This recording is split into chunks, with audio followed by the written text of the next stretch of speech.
상가 건물 임대차 보호법 실무. 본 강의는 건물 주님과 점포 주님을 위하여 준비하였습니다. 건물을 임대하고 임차를 하려면 알아야 할 것들이 많이 있습니다. 그 중에서 가장 기본이 되는 상가 건물 임대차에 대하여 살펴보는 시간을 갖기로 하겠습니다. 그동안 실무를 해오면서 겪었던 경험과 공인중개사 그리고 부동산업에 종사하시는 분들로부터 받은 많은 질문을 모아서 실무 위주로 엮어보았습니다. 본 강의는 법률과 또는 수험생에 있어서는 의견이 다를 수도 있음을 알려드립니다. 상가 건물 임대차 보호법 실무. 강의할 순서는 서론, 적용 범위, 대항력, 보증금의 반환, 최우선 변제권, 우선 변제권, 보증금의 증감, 임대차 기간, 계약갱신 요구권, 권리금, 임차권 등기 명령 제도, 기타 사례, 계약서 작성 실무, 민법의 임대차 순으로 하겠습니다. 여기서 민법의 임대차는 양이 많기 때문에 별도로 준비를 하겠습니다. 먼저 서론입니다. 서론은 1강부터 3강 또는 4강까지 하려고 준비를 하고 있습니다. 이 서론은 상가뿐만 아니라 주택, 매매 모든 것이 해당이 되니까 광범위하게 포함이 되었다 보시면 됩니다. 임대차란 무엇인지. 임대차란 우리 민법 618조에서는 임대인이 임차인에게 부동산을 사용, 수익하게 할 것을 약정하고 임차인이 이에 대하여 차임을 지급할 것을 약정함으로써 그 효력이 생긴다고 정의하였습니다. 임대차의 성질은 여러 가지가 있지만 그 중에 중요한 것 4가지를 뽑아보았습니다. 낙성계약이다, 유상계약, 쌍무계약, 계속적 계약. 임대차는 낙성계약입니다. 건물주가 이 건물을 얼마에 임대를 내놓겠습니다 라고 청약을 하면 임차인이 오케이 그렇게 하겠습니다 하면 계약이 성립되는 것입니다. 이 낙성계약에 반대되는 개념은 요물계약입니다. 물건이 지급되는 것을 요하는 계약, 요물계약. 부동산에 있어서는 계약금 계약이 요물계약에 해당이 된다고 볼 수 있습니다. 낙성계약은 건물주가 보증금 1억에 월세 500에 이 점포를 내놓겠습니다 라고 청약을 하게 되면 임차인이 네, 보증금 1억에 월세 500에 임차를 하겠습니다 승낙을 하면 청약과 승낙에 의해서 계약이 성립된 것이고 계약금이 지급되고 안 되고는 관계가 없습니다. 이것에 반대되는 개념은 요물계약, 부동산에 있어서는 계약금 계약이 요물계약입니다. 부동산 계약에 있어서 보증금 1억에 월세 500으로 하기로 계약을 하였습니다. 이것을 낙성계약이라고 합니다. 여기에 계약금을 1,000만 원을 주기로 약정을 하였습니다. 그러면 계약금이 1,000만 원이 100% 지급이 되어야 계약금 계약이 성립이 되는 것입니다.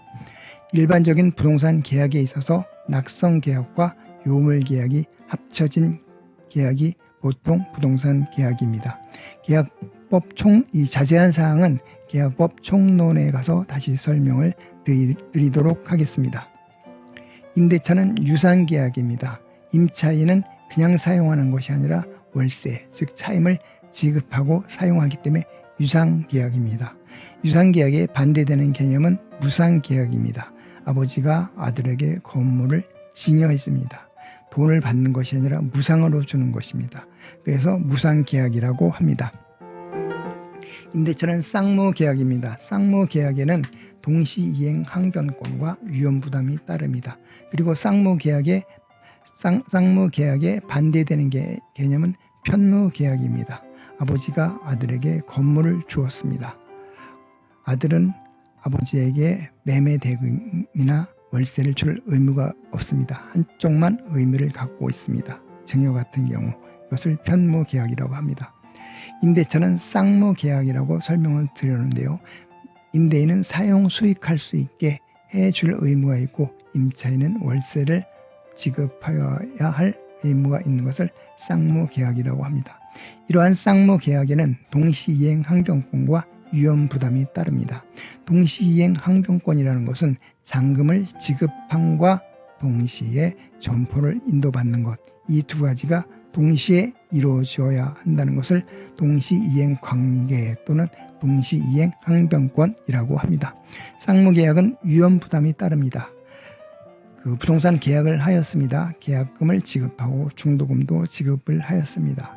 그런데 잔금 전에 점포를 인도하려는 때에 불이 났습니다. 그래서 점포를 인도할 수가 없습니다. 이행불능이 된 상태입니다. 이럴 때 매도인 또는 임대인은 매수인 또는 임차인에게 받은 계약금을 지급하여야 하고 중도금까지 받았다면 중도금까지도 반환을 하여야 합니다. 이때 만약에 매도인 또는 임대인이 화가 나서 고의로 불을 질렀다.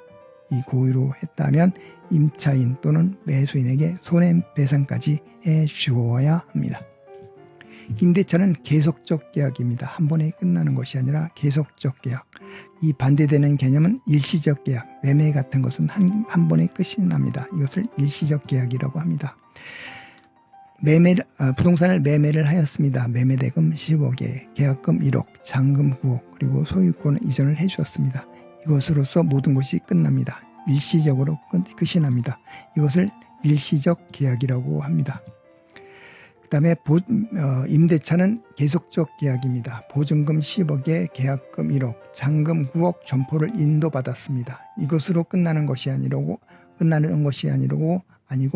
월세를 1,000만 원씩 내기로 약정을 하였습니다.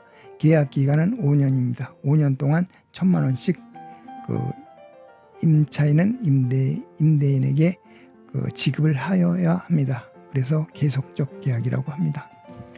임대차 계약은 네 가지를 살펴보았는데 낙성계약, 유상계약, 쌍무계약, 계속적 계약입니다. 이 위에 낙성계약, 유상계약, 쌍무계약은 매매, 임대차 모두 해당이 되고 마지막 계속적 계약은 임대차에만 해당이 되고 매매는 일시적 계약이 되겠습니다. 서론 1강을 마치겠습니다. 서론은 좀 딱딱하고 지루하지만 서론을 잘 정리해 두어야 나중에 혼돈스럽지 않습니다. 서론은 1강부터 3강까지 하려고 합니다. 아니면 4강까지 될 수도 있습니다. 네, 감사합니다.